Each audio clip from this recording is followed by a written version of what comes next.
नमस्कार बच्चों। कल हमने नीलू पाठ में नीलू और उसकी माँ लूसी के बारे में पढ़ा था। तो आज हम नीलू के बारे में पढ़ते हुए पाठ जारी रखते हैं। इसका दूसरा भाग जो है मैं पढ़ने जा रही हूँ। कुत्ते भाषा नहीं जानते, केवल ध्वनि पहचानते हैं। भाषा जो है उन्हें समझ में नहीं आती मनुष्य की, वो सिर्फ आवाज़ों को पहचान कर हमारे जो भाव होते हैं उनको पहचान कर जो है वो हमारे साथ साथ रहते हैं। नीलू का ध्वनि ज्ञान इतना विस्तृत और गहरा था कि उससे कुछ कहना भाषा जानने वाले मनुष्य से बात करने के समान हो जाता था। बाहर या रास्ते में घूमते हुए यदि कोई उससे कह देता, गुरुजी तुम्हें ढूंढ रही थी नीलू, तो वह विद्युत गति से, विद्युत अर्थात बिजली की गति से, चार दीवारी कूदकर मेरे कमरे के सामने आकर खड़ा हो जाता। फिर कोई काम नहीं है जाओ कहने से पहले वे मूर्तिवत अर्थात मूर्ति के समान खड़े रहना, एक स्थिति में ही खड़ा रहता। कभी कभी मैं किसी कार्य में व्यस्त होने के कारण उसकी उपस्थिति जान ही नहीं पाती और उसे बहुत समय तक बिना हिले डुले खड़ा रहना पड़ता था। यहाँ पर जो है महादेवी वर्मा नीलू के बारे में बता रही हैं कि जो कुत्ते हैं वो भाषा नहीं जानते, वो सिर्फ हमारे भावों को, ध्वनियों को पहचान कर ही वो हमारा अनुसरण करते हैं। तो कहते कि जब कोई भी उन्हें बाहर से उस नीलू को कह देता कि गुरुजी अर्थात महादेवी वर्मा कि तुम्हें ढूंढ रही हैं, तो नीलू जो है वो उसकी आज्ञा का अनुसरण कर बिजली की गति के समान चार दीवारी को कूदकर महादेवी वर्मा जो के सामने जो है वह खड़ा हो जाता। लेकिन कभी कभी वो काम में व्यस्त होती थी तो ध्यान नहीं दे पाती थी, लेकिन वो मूर्ति के समान उनके कमरे के बाहर जो है वो खड़ा रहता था जब तक वो आगे का निर्देश नहीं देती थी। हिंसक और क्रोधी भोटिए बाप। हिंसक होता है हिंसा करने वाला, और अखेट प्रिय का अर्थ होता है शिकार का शौकीन। अल्सेशियन माँ से जन्म पाकर भी उसमें हिंसा प्रवृत्ति का कोई चिन्ह नहीं था। प्रवृत्ति का अर्थ होता है स्वभाव। 13 वर्ष के जीवन में भी उसे किसी पशु पक्षी पर झपटते या मारते नहीं देखा था। उसका ये स्वभाव मेरे लिए ही नहीं, सब देखने वालों के लिए आश्चर्य की घटना थी। मेरे बंगले के रोशनदानों में प्रायः गौरैया तिनकों से घोंसला बना लेती थी। मुझे उनके परिश्रम पूर्वक मेहनत से बनाए हुए घोंसले उजाड़ना अच्छा नहीं लगता। अतः कालांतर में उनमें अंडों और पक्षी शावकों की सृष्टि बस जाती थी। कालांतर मतलब कुछ समय बाद। पक्षी शावकों की सृष्टि मतलब पक्षियों के जो बच्चे होते हैं वो वहाँ पर बस जाते थे। कुछ अंकुर जैसे पंख निकलते ही वे पक्षी शावक उड़ने के असफल प्रयास अर्थात कोशिश में रोशनदानों से नीचे गिरने लगते थे। इन दिनों नीलू उनके सतर्क का अर्थ होता है सावधान, सचेत, पहरेदार जो पहरेदारी करता है, रक्षा करता है, का कर्तव्य संभाल लेता। उसके भय से कोई भी कुत्ता बिल्ली उन नादान उड़ने गिरने वालों को हानि पहुंचाने का साहस नहीं कर पाता था। कभी कभी बहुत छोटे पक्षी शावकों को पुनः घोंसलों में रखवाने के लिए वह उन्हें होले से मुख में दबाकर मेरे पास ले आता था।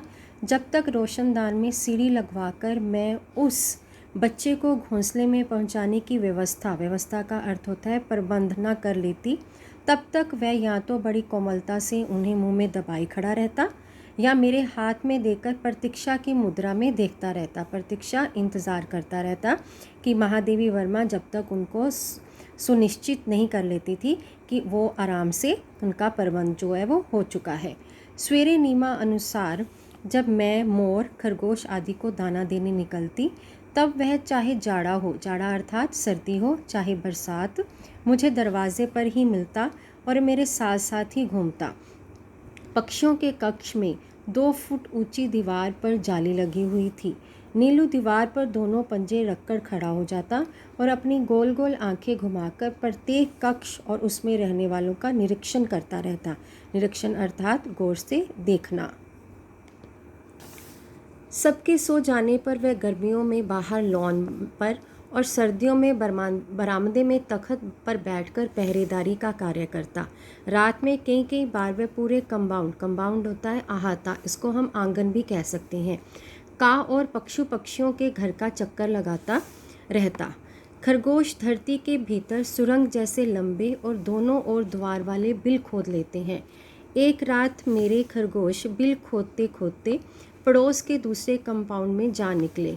उनमें से कई जो इस अभियान मतलब दल के रूप में जब टोली बनाकर हम कोई कार्य करते हैं तो उसे अभियान कहते हैं, में अगुआ थे। अगुआ मतलब आगे रहने वाले थे। जंगली बिल्ली द्वारा मार दिए गए। अतः एक के पीछे एक निकलते हुए खरगोशों में सभी को बिल्ली का आहार बन जाना पड़ता। किंतु उनके सौभाग्य अर्थात अच्छी किस्मत से नीलू ने संभवतः पत्तियों की सरसराहट से सजग होकर चारदीवारी के पार देखा होगा और उसने खरगोशों के संकट को पहचान लिया होगा। उसके कूदकर दूसरी ओर पहुंचते ही बिल्ला तो भाग गया, परंतु खरगोशों को बाहर निकलने से रोकने के लिए वह रात भर ओस से भीगता हुआ सुरंग के द्वार पर खड़ा रहा कि जो खरगोश हैं वो बाहर ना निकल पाए। वो सर्दी की रात में भी बाहर उनकी पहरेदारी में खड़ा रहा। यह परोपकार क्या होता है? दूसरों के हित के लिए कार्य करना। नीलू के लिए बहुत महंगा पड़ा क्योंकि उसे सर्दी लगने से निमोनिया हो गया और कई दिनों तक इंजेक्शन दवा आदि का कष्ट झेलना पड़ा। वैसे वे शांत भाव से कड़वी दवा भी पी लेता था और सुई भी लगवा लेता था। एक बार मोटर दुर्घटना में घायल हो मुझे मार्ग से ही अस्पताल जाना पड़ा। तब संध्या तक मेरी प्रतीक्षा करके और कपड़े, चादर, कंबल आदि सामान अस्पताल ले जाने वालों की हड़बड़ी देखकर उसे ना जाने कैसे सब पता चल गया। सब उसकी उदासी देखकर हैरान थे। क्यों हैरान थे? वह क्यों उदास हो गया था? क्योंकि मोटर दुर्घटना में जब लेखिका जो है महादेवी वर्मा वो घायल हो गई थी, उन्हें अस्पताल लेके जाना पड़ा। वो घर में नहीं थी। उनके घर में जो ना रहने के कारण जो नीलू था वो परेशान हो गया और उदास हो गया। जब 3 दिन तक उसने ना कुछ खाया ना पिया, तब डॉक्टर से अनुमति मतलब आज्ञा लेकर उसे अस्पताल लाया गया। मुझे अच्छी तरह चारों ओर घूमकर देखने के बाद वह मेरे सामने ही ज़मीन पर बैठ गया। तब से हर दूसरे दिन अस्पताल ना ले जाने पर वह अनशन अर्थात आहार त्याग देना, कि अगर उसे अस्पताल महादेवी वर्मा से मिलवाने नहीं ले जाया जाता था तो वो कुछ ना खाता पीता और उदासी में बैठा रहता था। इसलिए उसे रोज़ अस्पताल लेके जाना पड़ता था। इसलिए अस्पताल में भी वह नियमित अर्थात प्रतिदिन रूप से मिलने आने वालों में गिना जाने लगा तथा डॉक्टर नर्स सभी से परिचित हो गया। अर्थात डॉक्टर नर्स उसे अब पहचानने लगे थे, वो उन्हें पहचानने लगा था। नीलू को 14 वर्षों का जीवन मिला था। अर्थात जो है नीलू का जो जीवन था वो केवल 14 वर्षों का ही था और जन्म से मृत्यु के क्षण तक, क्षण का अर्थ होता है पल तक, वह मेरे पास ही रहा। कि वह महादेवी वर्मा कहती हैं कि नीलू को 14 वर्षों का जीवन मिला था। वो जन्म से लेकर मृत्यु तक उन्हीं के पास रहा। मेरे पास अनेक जीव जंतु हैं, परंतु जिसके बुरा मान जाने की मुझे चिंता हो ऐसा अब कोई नहीं रहा। महादेवी वर्मा इसमें कहते हैं कि जब नीलू की मृत्यु हो गई, क्योंकि नीलू जो है वो बुरा मान जाता था, अगर उसको कोई डांट देता था, जो हमने पहले पढ़ा था, वो बुरा मान जाता था और महादेवी वर्मा को चिंता रहती थी। क्यों चिंता रहती थी? क्योंकि वो खाता पीता कुछ नहीं था। बुरा मान जाने के बाद उसे मनाना पड़ता था खिलाने के लिए। तो कहते कि अब मेरे पास कोई भी ऐसा जानवर नहीं रहा था जिसके बुरा मान जाने की मुझे चिंता हो। तो इस पाठ में हमने नीलू की माँ लूसी, महादेवी वर्मा के साथ उन दोनों के संबंधों के बारे में पढ़ा कि महादेवी वर्मा जानवरों से, पशु पक्षियों से कितना प्यार करती थी। इसीलिए हमें भी पशु पक्षियों और जानवरों से उतना ही स्नेह और प्यार रखना चाहिए, क्योंकि वो मित्रता चाहते हैं, प्यार चाहते हैं। इस पाठ के अंत में हम जो है कठिन शब्द दोनों वीडियो को मिलाकर एक ही बार करेंगे। प्रश्न उत्तर होंगे, वाक्य बनाव होंगे और जो है इनकी जो शब्द अर्थ होंगे। तो आप इन वीडियो को ध्यान से देखकर, सुनकर उनको करना है। धन्यवाद।